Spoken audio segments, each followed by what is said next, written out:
Okay, hari ni kita akan cuba buat example 1. Okay, baca soalan. Okay, a 0.2 kg tennis ball strikes the wall horizontally with a speed of 100 meter per second and it bounces off with a speed of 70 meter per second in the opposite direction. So, soalan nak apa? Dia nak magnitude of impulse delivered to the ball by the wall. Okay, so if we were to draw this situation, so let's say lah, we have before, and then dia cakap lah kita ada tennis ball, berat dia 0.2 kg, and then they hit a wall mana initial velocity adalah 100 ms negatif 1. Lepas tu dia pun bounces off, maksudnya dia pergi kat sana balik lah. Velocity sebanyak 70 ms negatif 1, negatif sebab in opposite direction. Okay, so calculate the magnitude of impulse. Okay, so we know that impulse is J equals to change of momentum. Okay, kita denote impulse as J. So J equals to momentum, maksudnya momentum initial minus momentum final.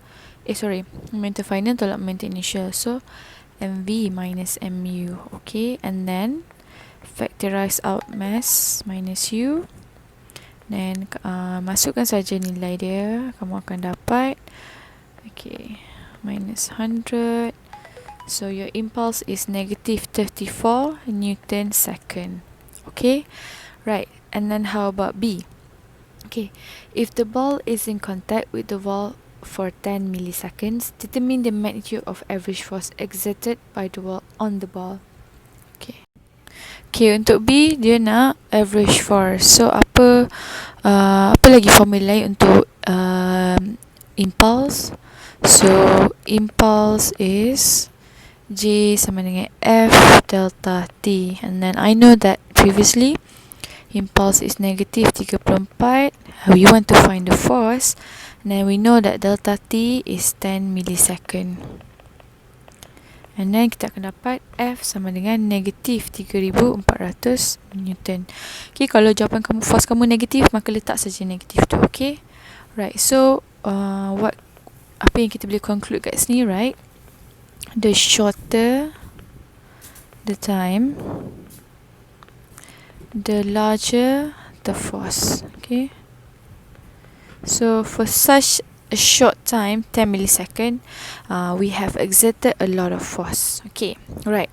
Try to do example 2 pula. Okay, right. So kamu baca soalan. Okay, ada force time curve for tennis ball. Okay, dia kasih berat kat sini. Okay, and then dia nak impulse delivered to the ball. Okay, tadi kamu dah belajar, dah guna dua formula impulse, iaitu J delta P and J equals to F delta T. So cara ketiga untuk cari impulse adalah melalui area under the graph. Area under the graph of F against T lah. Okay, so what happened here? Daripada graph FT ni boleh cari impulse lah. Okay, so right, so J is area under the graph F against T. Okay, so kamu nampak ni bentuk triangle. So we just guna formula triangle lah, which is 1/2 times 18K, which is tak seperkuasa 3, darab dengan K. 1.8 tolak 0.2. Kamu buat kat sini pun boleh. 0.2. Okay, and then milli, don't forget darab 10 kuasa negatif 3. Okay, kamu tekan kalkulator, kamu akan dapati jawapan dia adalah sama dengan 14.4 ns. Okay, itu impulse lah. Okay, for B pula.